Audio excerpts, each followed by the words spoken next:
Chelsea has finally gotten some good news at Chelsea Football Club. A lot of the good news that you've been expecting.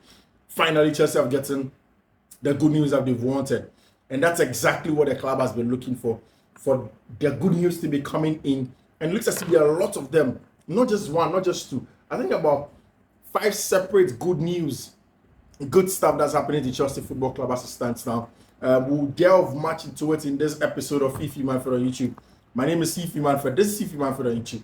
If you are new to the channel, thank you very much for choosing me here on Fiifi-Manfred on YouTube. If you aren't new and you have always been here, thank you. Please make sure you do subscribe to the channel and then turn on your notification. It's important that you subscribe to the channel and turn on notification. We want to hear from you, so turn on your notification and then subscribe to the channel. Subscribe to the channel and turn on notification. This is Fiifi-Manfred on YouTube. Thank you very much for choosing us. So the good news in here, at Chelsea Football Club and everything that's going on in there. Before that, Mauricio Pochettino seems to have aligned exactly what his plan is ahead of Nottingham Forest. So Chelsea has a big game, and tomorrow's game is going to be one of the most important games in Chelsea's season, especially off the back of a lot of the reports that's coming from the UK that's saying that Chelsea don't want the Conference League, they want Europa League. Chelsea don't want Conference League, they want Europa League.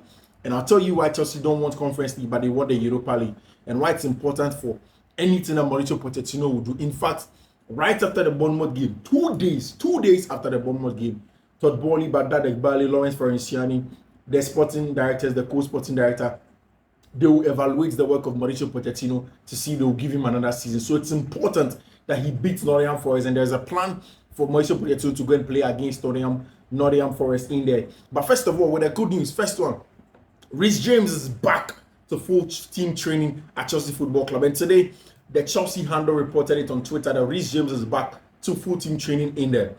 Now, if Reece James is back, how then does Chelsea play? Are Chelsea going to play with an inverted fullback? Are Chelsea going to play with a normal fullback? Are you going to allow Reece James to bump high and wide on the touchline for him to be aggressive and combine with Cole Palmer? How do you manage all of these things with an inverted nature? For me, if Reece James is getting back to full fitness, I don't think that he has to play now. I don't think he has to just go straight and play back into the team and start playing. I don't think that Reece James, even in game state, has to play like how he used to play before. There is no need for Reece James to be on the touchline, going high and up the field of play, getting into those spaces, no recovery runs and everything. It's going to take a toll on his health. I think that Reece James gives Chelsea another option to invert into the middle of the park, to play as an inverted midfielder, to cut into the middle of the park, to play more like the Marco Correa role, because that role has been important. In fact, if you want to know why the Marco Correa role has seemed to be very, very important for Chelsea Football Club, then listen to the statistics. In the last 2.5 games, Chelsea has conceded just 6 shots on target. Just 6. And that's averaging about 2.45 or so in terms of XG. Total, 2 to 3 games that Chelsea have played now. Just 6 shots. Cumulative, less than 2.5 goals, 2.5 average of XG in there. That is huge in terms of what that means for the team, in terms of what Chelsea stands to gain in there, in terms of the quality of play. And it shows exactly how Chelsea are playing. Marco Correa inverting into the middle of the park means that there is a trigger for counter press in the middle of the park. It shields the team and the back line from incessant pressure when there are the turnovers in there. You're playing against teams like Nottingham Forest.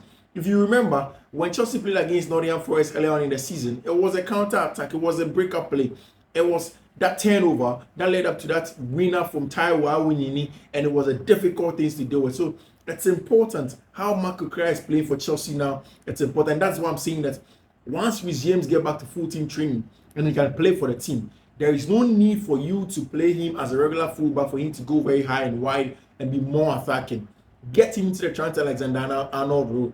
Get him to invest. Get him to create from central areas as a deep line playmaker, and then also help with the number 6 in there. Anytime that we lose the ball in terms of counter press, to lead a press, to lead a charge, and then win the ball in there. Very, very important for Chelsea Football Club in terms of what Chelsea can do with Reece James once he returns from full-time injury. I mean, as he has returned for full-time injury, it's very, very important in there. Apart from Reece James, there's also Romeo Lavia. Romeo Lavia is finally on the grass Romeo Lavia is finally on the grass doing some ball work in there. Mind you, Romeo Lavia was ruled out of the season, and then he was asked to go back to start proper training and get up to full team training, full match fitness, so I can play for Chelsea next season. And today, the Chelsea account is also reporting that Romeo Lavia has returned to the grass and he's training with the boys. He's training with the boys. He's doing some ball work. He's doing some recovery work on the grass, and that's very, very important for everything that Chelsea want to do. So Romeo Lavia is back. Rhys James is back on the training ground. And then you go into the big one. Enzo Fernandez is already doing the gym work for Chelsea Football Club. He's doing the gym work. He's working on his arms. He's working after the surgery. He wants to recover, and he's in constant communication with Lionel Scolani, the Argentine manager, to find a way to get back and play for the Albiceleste at the Copa America, which is very, very important to Enzo Fernandez. So Enzo Fernandez is back. Rhys James is back. But the big question is, how does Rhys James have to play now that he has returned from injury? Does he have to go back to play as an orthodox fullback? Does he have to go back and play as an inverted fullback? Does he have to go back and play regularly like he used to do? What is your take? I want to hear from you in the comment section. Are you scared that Rhys James is going to go back injured? And what's it now to the plan of Mauricio Pochettino for FC Nottingham Forest? Nottingham Forest, very, very important team in there. If you look at the league table, they know that they have their fate in their hands. If they get wins against Chelsea and the subsequent ones, they know that they can stay in the league. So their fate is in their hands. Also, Chelsea are fighting for European space, European place. The Chelsea sporting directors have told Mauricio Pochettino that they do not want Conference League. They want to play in the Europa League at least. And that means that Chelsea have to beat Nottingham Forest tomorrow, 4:30 p.m. Chelsea has to find a way to beat Nottingham Forest tomorrow at 4:30 p.m. That is going to be difficult, but Pochettino says he has a plan. I'll tell you about the plan in here, but that's going to be a big game. But see, I like the fact that the sporting directors are saying that they don't want to play in the Conference League. I think that Chelsea are levels above of the Conference League. I think that Chelsea playing in Europa League will be much more worth their while, because in the Europa League there's more exposure. In the Europa League there is much more. There are more stronger teams, and I think that the Europa League is even more prestigious. Yes, the Conference League is a prestigious trophy. With time, it looks as if it's helping. The financial bit of the whole competition helps Chelsea because they get money, they go to Europe. But the big one, the big money, obviously the Champions League, and the one after that, especially in Chelsea's project, just 2 years after failing to qualify, is in there in the UEFA Confederations Cup. And Todd Boehly has told Mauricio Pochettino that he needs to win the game. There's a big one against Nottingham Forest, and the one away also at Brighton and Hove Albion, and the last one against Andoni Areola's Bournemouth at home at Chelsea. What a game that's going to be. What a game that's going to be. Chelsea versus Bournemouth at home. But see, with everybody back, it means that Pochettino has a chance to pick the back line. And I've said it several times that for me, I am very, very happy if you look at players like Georgi Petrovic, if you look at players like Georgi Petrovic imports for Chelsea Football Club.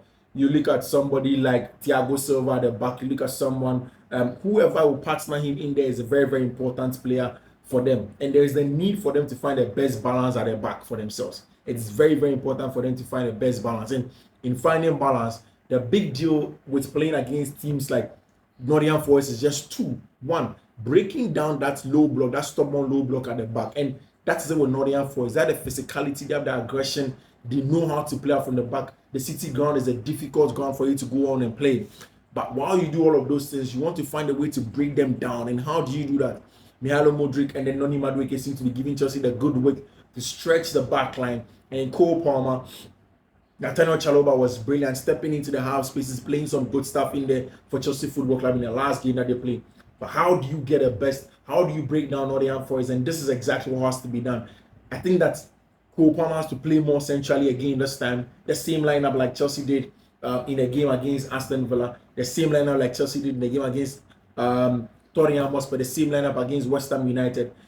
Keep Cole Palmer centrally. Give him the freedom to drop into the middle of the park, to influence play, to touch and go, to help carry the ball, to break the lines from deep areas, and then from wide areas, allow Noni Madueke to have the ball, isolate him 1v1 when you use those rotations from the right hand side. Cole Palmer coming inside, Nathaniel Chalobah dropping into the half space, then isolate Noni Madueke 1v1 from out wide so that he can do damage to players, can break ankles. Noni Madueke is averaging one of the most attempted dribbles or take-ons in the English Premier League some of the top people. I think he's in top 10 or so, and that's the quality that he has around there. He's going to kill you for the 1v1 duels in there. Yes, you give Mihalo Modric also some stats just so you can boost his confidence and see him grow in a game like this. Then Cole Palmer centrally, Nicolas Jackson up top, start still with Conor Gallagher, Moise Caicedo, then Marco Creel will come and invert. Then allow the two big men, Thiago Silva and Bernard Belashile at the back to do the job. And these are the plans of Mauricio Pochettino. That's exactly what he said in his pre-match press conference. It's just a few hours, we'll see that game. But this is my preview. Fiifi-Manfred, thank you very much for choosing us.